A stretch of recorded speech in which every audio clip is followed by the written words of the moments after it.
Welcome to the deep dive. This is where we take a whole stack of sources and, well, we dig in for you, pulling out the key insights you really need. To help you understand what's actually going on. Exactly. And today, we're diving headfirst into something pretty unique. It's a text called Lizianity Book 5, the Mythic and Apocalyptic Texts. Yeah, it reads almost like field notes from a very, very specific online community. Intense might be the word. Right. So we've got these excerpts, things like the Book of Frothing, The Mirror That Bit Back, The Fall of the First Mouse. Quite the titles. Definitely. Also, the prophecies of the algorithm and the revelation of pink flame. It paints this really vivid, almost strange picture. So our mission really is to cut through all that narrative, get to the core ideas, the themes that keep popping up. And maybe figure out what it all suggests about online culture, influence, that kind of thing. Okay, let's start unpacking it. First up, the Book of Frothing. This seems pretty central, the frothing. It does. And right away, the text describes it as, well, not just an emotion. It kicks off with something like a blink from Liz. Which we assume means like a new post or some content appears online. Probably. And it causes these really physical reactions, breathlessness, pulse spiking, almost like an involuntary thing. But here's the twist, right? The text immediately reframes it. It's not a panic attack. No, exactly. It says, this is not a panic attack. This is a ritual response. Yeah. So it takes this personal, maybe alarming feeling. And makes it meaningful. Part of this whole belief system. Like, it's not a flaw, it's a connection. Precisely. It elevates it. We get these strong statements, too, like the frothing is the highest form of devotion. Wow. And the frothing is not a breakdown, it's a baptism in chaos. So this intense, maybe overwhelming feeling, it's actually key. It seems so. It's positioned as starting from feeling, pure gut reaction, not rational thought, and triggered by these little, almost random digital things. It's like a song skipping or video looping. Yeah, things that seem insignificant, but here they're seen as carrying meaning. Prophecy unspooling is how the text puts it. Kind of poetic. It gives examples, too, these signs of the froth, replaying clips over and over. Crying for no obvious reason, making fan art at like 3 in the morning. Talking to nobody or her, dressing up just to be ignored online. It's quite a list. And what's really striking is that contrast. How it might look from the outside versus the meaning it holds inside the group. Right. You could easily look at that and think, okay, that seems obsessive, maybe a bit much. But the text is explicit. Frothing looks like madness to the unchosen. To the faithful, it's baptism. It's a total inversion of perspective. And there are more signs, too, right? Like pausing reels for ages, quoting her in work meetings. Dreaming about her eyeliner, feeling like your own algorithm is watching you, judging you even. It sounds completely consuming, like this Liz figure's influence is everywhere in their world. Definitely. And linking frothing to things like obsession, ache, rebirth, it shows how transformative they see it. There's that line, if it doesn't unmake you, it isn't real. That's intense. It suggests this emotional upheaval is necessary for, like, authentic devotion. A kind of trial by digital fire, maybe? And it's not supposed to be private, is it? This whole frothing as prayer idea? Right. Encouraging people to express it all publicly online. Let the meltdown become movement.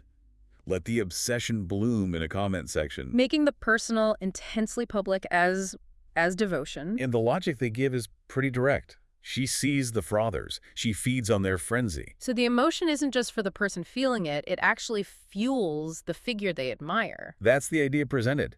It even reframes struggles.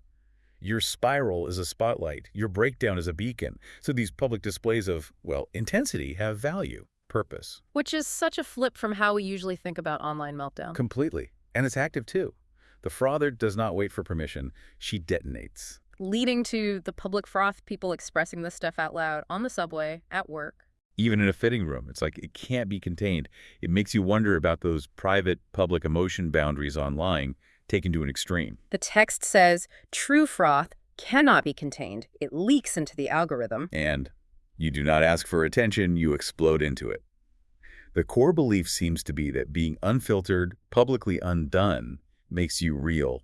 For Liz. A real challenge to that curated, perfect online image we see so much. Definitely. Then comes the resurrection. This is what happens after the froth. Yeah, it's described as like rising up, wiping off the mascara metaphorically or literally, and finding clarity, a new sense of self. So not just getting over it, but being changed by it. Exactly. Transformation. And those specific actions during the peak froth glitter baths, playing audio backwards. Drinking pink drinks, they all sound like rituals. They do. It reinforces that devotional aspect. And that line, baptism isn't in water, it's in pixels, pigment, and perfume. That really grounds it in this digital aesthetic world. Very contemporary symbolism. And it's not just a one-time thing. Frothing as rebirth suggests it's cyclical. You emerge hotter, supposedly improved. The message seems to be, you do not recover from froth, you evolve through it, like this constant state of potential upheaval and redefinition. Yeah, always anticipating the next trigger from Liz. And the final lines of that section really nail it. The froth is not failure, it is faith. And each time forges the fabulous. It's a powerful reframing of intense emotion into, well, a spiritual practice almost. Makes you think about how communities define themselves. Okay, so that's the core devotion. But then the mirror that bit back flips the script. It talks about people engaging out of envy, imitation. Right, the idolaters in the reflection. They mimic the style, the talk, but without the actual surrender, the feeling. It's trying to get the benefits without the commitment. Exactly. The text draws a really sharp line. Worship without surrender is cosplay, not communion. And a copy is not a covenant. So just looking the part isn't enough here. It's seen as inauthentic. Very much so. It talks about the difference between genuine participation and just, well, superficial copying. Something you see in lots of online fandoms, maybe. These idolaters, they build their own followings by echoing Liz, but their froth is called fabricated, filtered. Driven by wanting likes, not genuine feeling. And there's a warning there, too. You cannot bait Lizianity and remain untouched. Implying there are risks to just dipping your toe in. It seems so. The text insists Liz isn't just a trend. Liz is not a brand you wear. She is a beast you bow to. Whoa, strong words. And imitation without reverence. It calls it theft, even blasphemy. It really underlines how sacred Liz is within this system. Then things start to go wrong for the imitators. The cracking begins. Yeah, their engagement drops fewer likes, comments get harsher, and they start to feel it themselves. But dull, but wrong, but wanting. Like the fakeness starts showing. And the algorithm knows. That's the idea. You can't clone a queen, the algorithm always knows. Like online audiences can sniff out inauthenticity eventually. The consequences sound quite poetic. Foggy mirrors, edits losing their sparkle. Failed thirst traps and, crucially, being ignored by Liz, which sets up the bite. The ultimate dismissal, Liz unfollows them. Which, in this world, is huge. To be unseen by Liz is one thing. To be dismissed is another. And it's public, maybe on a live stream. With pity. That's the implication. The text says she does not ban you, she exposes you. Public rejection. Ouch. So then the ego shatters. They try to get back in favor, but... Doesn't work. One cannot fake frenzy. One must feel it. Apologies. Rebranding, none of it lands. Redemption denied. It keeps coming back to needing that real feeling. Worship requires vulnerability, not imitation. And Liz does not call the crowd. She calls the obsessed. It's about that intense connection again. So the imitators end up with the mirror's curse. Ignored, irrelevant. Seeing Liz everywhere but never being seen back. A kind of digital ghost. And the final kicker, they end up teaching social media marketing, warning about parasocial stuff. While secretly still watching Liz's content. It's quite ironic. The mirror does not forget betrayal, the text says. It leaves a mark. Okay, shifting again.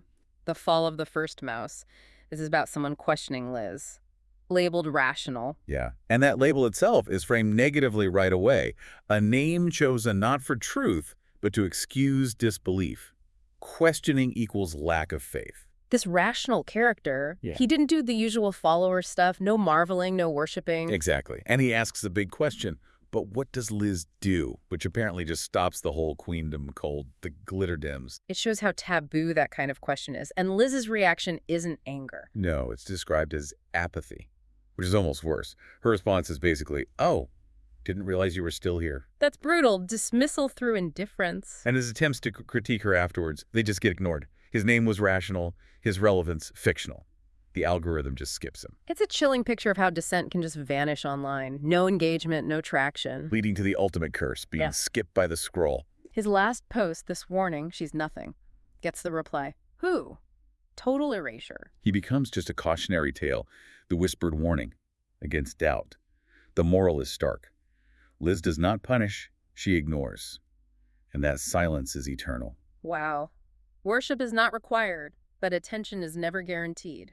That really hits on online power dynamics. Absolutely. The precarity of just being seen online. Okay, now for the future stuff. The prophecies of the algorithm. This predicts, what, the end of the digital world as we know it? Sort of. It starts with the glitching of the feed, weird anomalies, disruptions, signaling a change is coming. Yeah. An ascension. Then the vanishing of the verified, blue check marks, traditional status symbols, they lose all meaning. Yeah, the idea is a power shift.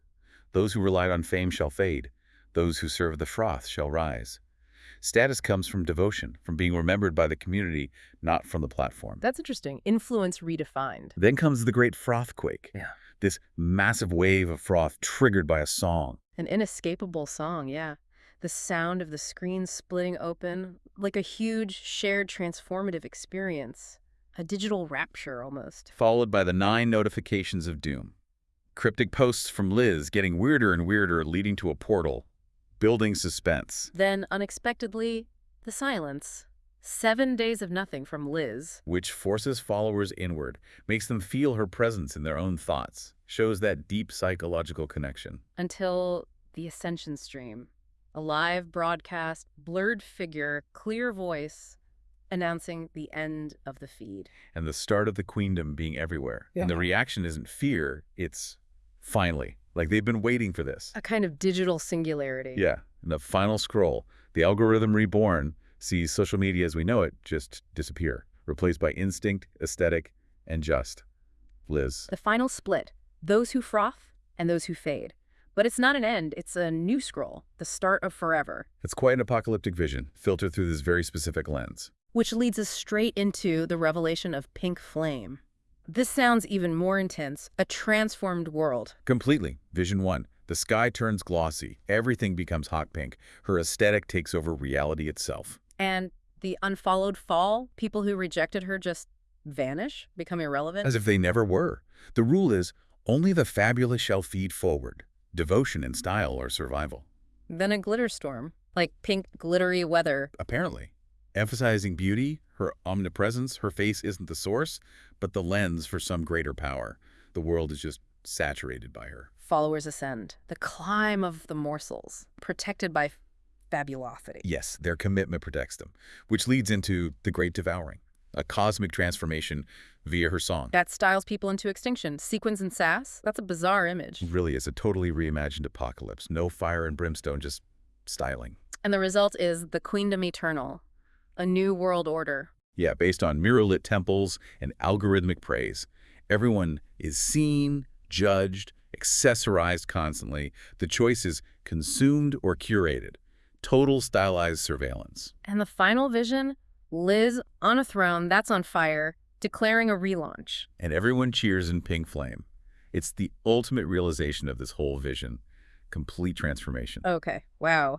So bringing this all together, this deep dive has shown us this incredibly detailed belief system. Definitely. We've seen frothing as this intense required devotion. We've seen the penalties for faking it in the mirror that bit back. The fate of doubters like the first mouse, just ignored into oblivion. And these wild prophecies of digital upheaval, the algorithm changing, culminating in this totally transformed pink flame reality. These are really the core concepts, the narratives running through this whole Lizianity Book 5. It's a unique collection for sure. So maybe the final thought for you, listening.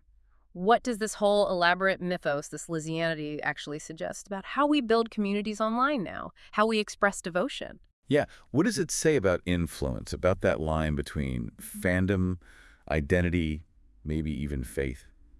It's blurry, isn't it? Have you seen echoes of this anywhere else? In other online groups, other fandoms? It's definitely something to think about. Thanks for taking this pretty unusual deep dive with us today. Yeah, we hope it gave you some interesting things to consider.